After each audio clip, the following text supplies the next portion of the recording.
And I just quickly like to bring up Sylvia McCarthy. I don't think she needs any introduction.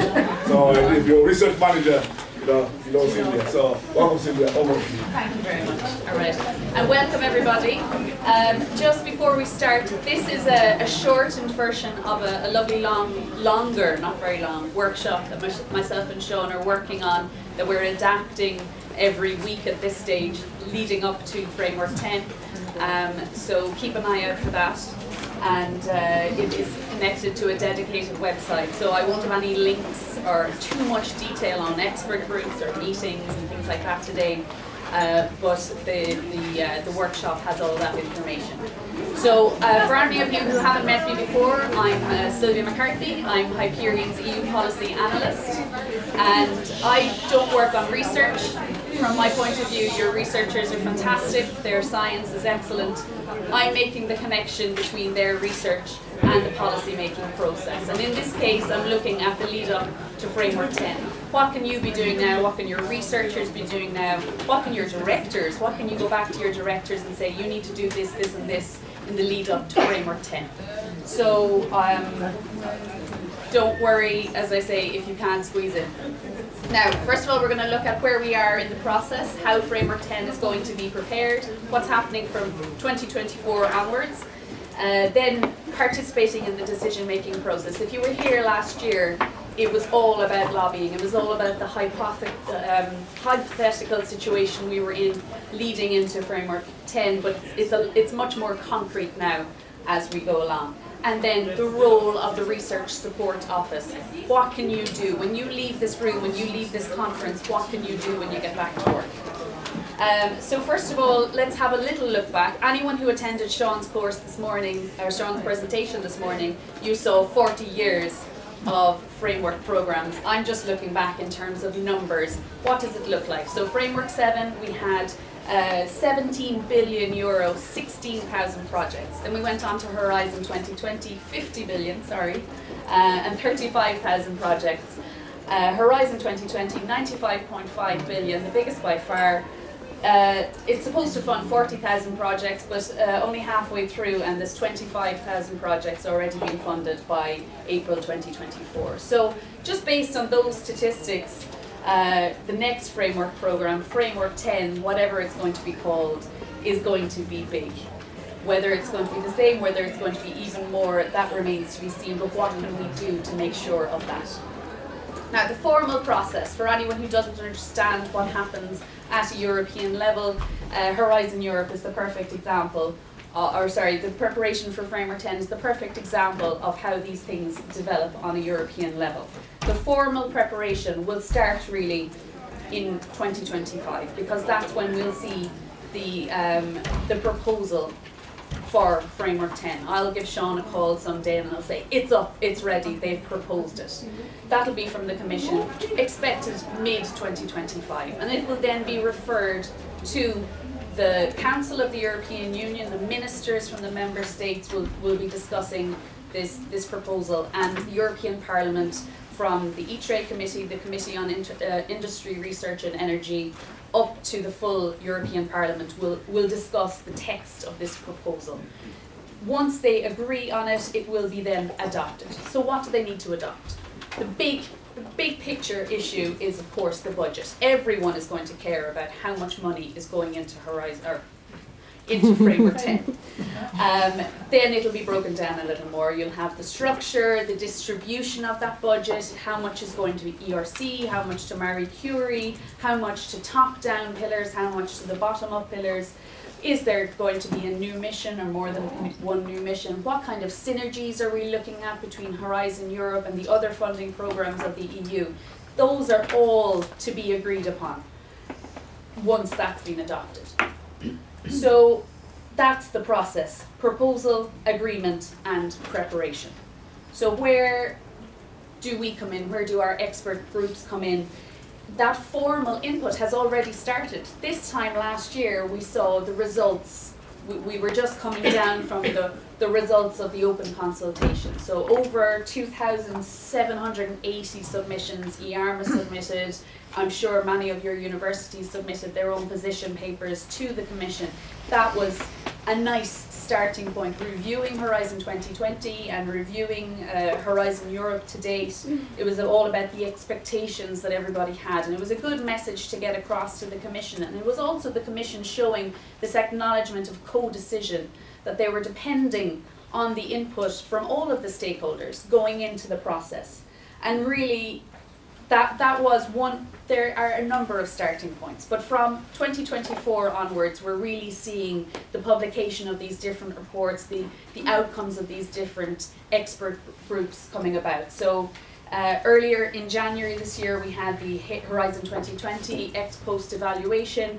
In June, we'll have the Council Committee on European Research Area Task Force on Framework 10 will be giving the opinion, and this is the first member state input on Framework 10. And in the middle of all of this, we'll have the European elections, we'll have a new European Commission, maybe a new European Commission President, or else new European Commission priorities. And this, I know the last time around, anyone who was here, this seemed like a bit of a stressful time because of the budget, because of new faces all over the European Parliament, all over the European Commission. But actually, this is coming at the perfect time. They're coming in the middle of the debate. So by the time we get to the formal preparation of Framework 10, they'll all be settled.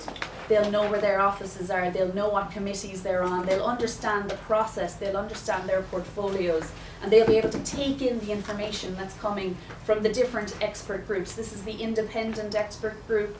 I'll have more information on them in the next slide, and they're supporting the midterm review of Horizon Europe, which is officially the start of the formal preparation of Framework 10. Following that, we'll have national input to Framework 10, and then finally on to the formal preparation, the proposal, that phone call that I'll make to Sean saying it's out. But all of that information is feeding into it. All of that information is going to support that proposal, and the Commission is paying attention to what is being suggested by all of those different groups. So that expert group that will support the Commission in the midterm review, you can see there who's on the group, and I wonder if anyone will sit up and say, oh, that's the rector of my university, or I've come across that person, I didn't know they were on this high level board. So this is the kind of information that's out there, and yeah, pay attention to all of those deadlines, and don't worry, I'll be circulating the PDF afterwards if you didn't get everything. So with that knowledge of all of those different timelines, what can you be thinking about? What can your process be in terms of lobbying or participating in the decision-making process? So the very basics, and there's nothing wrong with just monitoring. Okay, monitoring is crucial. Understanding the debate, understanding the policy documents, reading the newsletters, attending meetings, and more and more meetings in Brussels are held online, offline, or in a hybrid situation. So there's plenty of opportunities to get that level of lobbying, because without the monitoring you can do nothing. But it's the next stage that involves a little more incentive, a little more support from your universities, from your organisations, making the connections, developing connections with the relevant policymakers, stakeholders, other researchers, being part of an expert group that can represent your interests at a European level. Being here at EARMA, you're already making that step. You're making the connections with support staff from all over Europe. So you're making those connections for your researchers as well. This is a fantastic initiative. Influencing. This, you can't influence without the other two. You can't have any part in the policy, in the programs, unless you've networked and monitored. So these levels are for organisations with the resources, with the time, and with the internal support, that you don't have to beg for time away from your office, that you can have dedicated policy staff, maybe an office in Brussels, and maybe a membership of relevant, more than one expert group even. There are so many. So if you can manage that, then you're taking a fantastic step forward in the level of participation you can have. Now, when do you lobby? And some people have problems with the word lobbying. I can include Sean McCarthy in this. He likes to call it participating in the decision-making process, but lobbying is not a dirty word. As long as you are trustworthy, credible, and that you're giving legitimate sources to the Commission. As we said earlier, the Commission is looking for evidence, they're looking for support, and that evidence in these areas is coming from you, it's coming from your researchers. But the effectiveness of that lobbying decreases over time. So if if the amount of effort required is here, the effectiveness of lobbying decreases the closer you get to the next framework programme. If you come in in 2028 or the end of 2027, when the draft work programmes are out, you'll be lucky if you get to change a word in a draft work programme. But if you're involved now, if you know who the stakeholders are, if you know what kind of reports are anticipated, if you know what meetings are coming up, you can have far more effectiveness in your lobbying process. And then there's the types of lobbying, all right? This might be a surprise for some of you. The most intensive lobbying is on the areas that are already in Horizon Europe. So you are working in the ERC, in Marie Curie, a big area like climate change. The intensity is on increasing the budget going into the next framework programme. The most amount of lobbying is to ensure that a specific topic is in the next framework programme. Your area, like marine or agriculture, whatever, could already be in there, but that you want a specific topic included. And then the least amount of lobbying is, it's not in Horizon Europe. I'd really like my area of research to be in Horizon Europe. It does or it doesn't get in there, and that's the least amount of lobbying. So you see if you can categorise your own personal experience into that type of lobbying. Now, who are the expert groups? And as I said in our long version of our workshop, we go into more detail on who's who. But the researchers can have most impact on the policy making process if they're a part of an expert group, if they're even aware of an expert group, if they can attend a conference with other stakeholders in their area. And then they can have that influence on Framework 10. That's the easiest way, it's getting their evidence across. So who are they? If we're looking at foresight, if we're looking at the top of our Hyperion triangle here, the foresight expert groups are groups like OECD, researchers from the JRC, some of the coordination and support actions funded within Horizon Europe. They're being approached for foresight, for insight from the Commission. The expert groups in terms of bottom-up programmes like ERC, Marie Curie, EIC, these are the different expert groups that will be consulted by the Commission, that will participate in the decision-making process. And then, of course, because it's the most intensive form, or the most labour-intensive form, the top-down programmes, getting your topic into that programme, the global challenges expert groups, and the industrial leadership expert groups. Being aware of who's on these groups, being aware of how they get their message across is absolutely crucial. Do they prepare reports?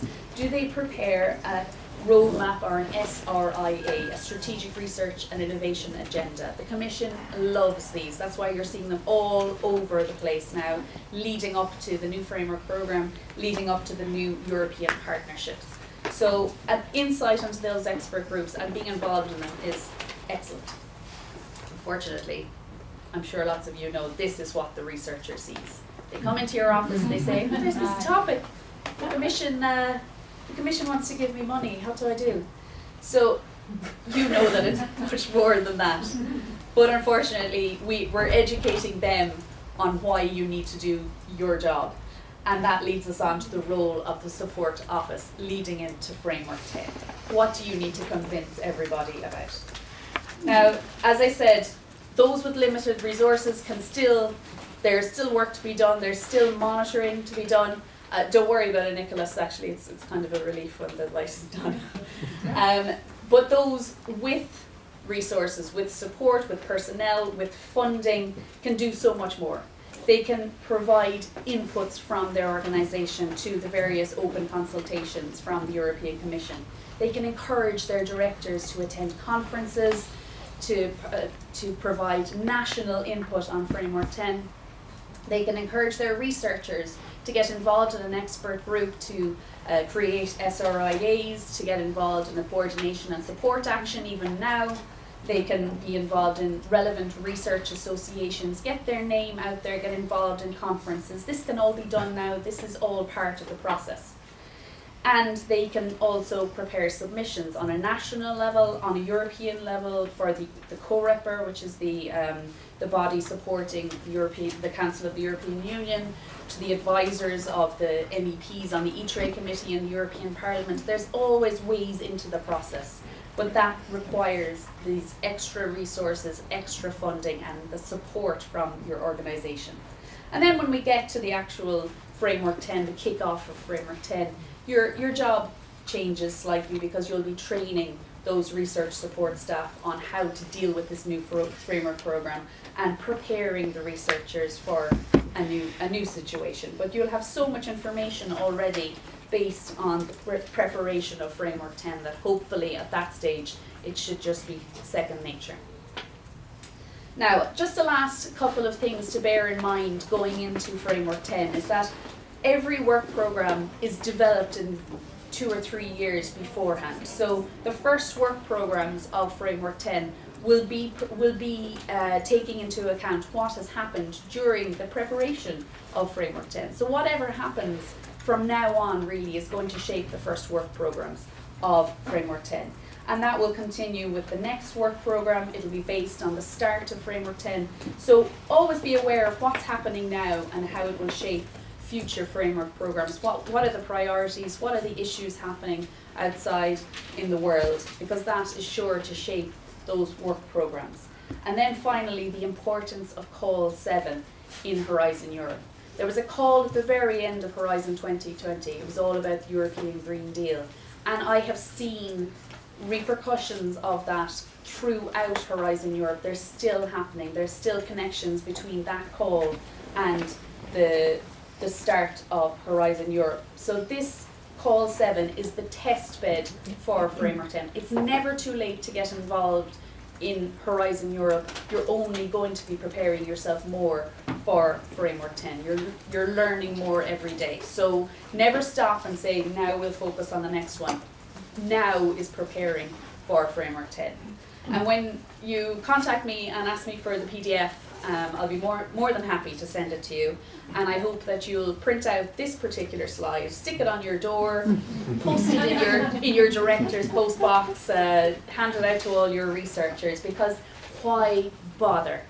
Why not just stick with where we are in Horizon Europe? Framework 10 will come and we'll deal with it then. No. Monitoring it, being involved now, means that you will increase the applications from your researchers and you will increase success rates. Okay?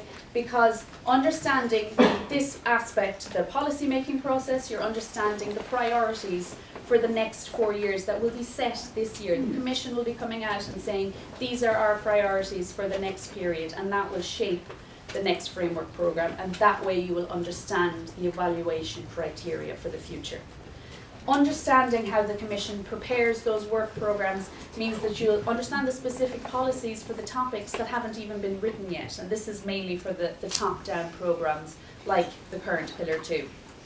And then being involved in an expert group, participating, conducting research, attending conferences, raising awareness of your priorities among other stakeholders means you're influencing and monitoring those debates. You're identifying strategic partners for future collaborative projects and identifying ideas for proposals. So I hope this will give you some structure and that it'll be on your mind when you get back to your desk. And if you have any questions or comments, please feel free to ask me now, ask me later. You have my QR code there. I'll be posting updates as much as possible on what happens in Framework 10 in the next few years. I'm also based in Brussels, so if anyone happens to be coming to Brussels with a group of researchers, with some support staff, and needs some convincing on the relevance of being in Brussels, being close to the policymakers, please get in touch. I'm more than happy to meet up, even if it's just for a coffee. And I'll be here today and tomorrow if anyone wants to ask any questions or follow up on anything that's on your mind. So thank you very much.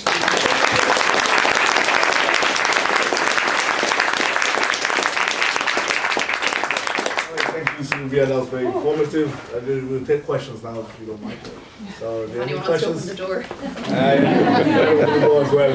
Yes. Window. If you have questions for Sylvia, please. One, Mario. two. Yeah, let's go to Mario first. I saw you first. Actually, I think we will see quite a huge shift and break